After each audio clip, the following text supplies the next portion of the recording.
এখানে এলাকা ভিত্তিক যে আন্দোলনটা সেটাই করতেছি, যেভাবে পারতেছি সেভাবেই করতেছি। দেশ জুড়ে যে যে অত্যাচার হত্যাকাণ্ড করছে সরকারের পুলিশ বাহিনী, আমরা এখন একটাই দাবি, এক দফা দাবি, আমরা সরকারের পদত্যাগ চাই।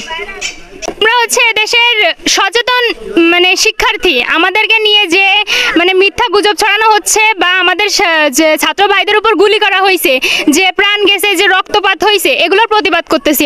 আমরা চাই যে সরকার এটা করছে, যে স্বৈরাচারী সরকার আমাদের ভাইদের রক্ত নিছে, রক্ত ঝরাইছে, আমরা তাকে চাই না।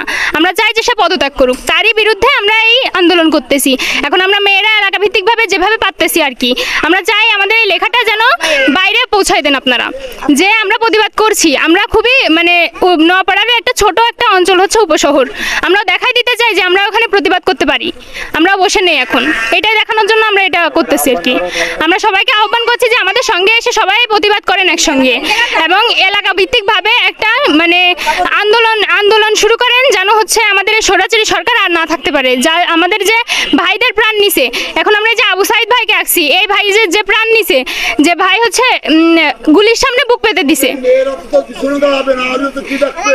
গুলির সামনে ভাই বুক পেতে দিছে, যে সরকারের বিরুদ্ধে আন্দোলন করার জন্য তার জীবনকে তো আমরা বৃথা যেতে দিব না। সে যে আন্দোলন নিয়ে বুক পাচ্ছিল, আমরা সেই আন্দোলনকে আবার চালিয়ে নিয়ে যেতে চাই। আমরা চাই যে সরকার যেন আর না টিকে থাকে, আমাদের এই সরকার চাই না, যে আমাদের ভাইদের রক্ত ঝরাইছে, সরকারকে আমরা চাই না।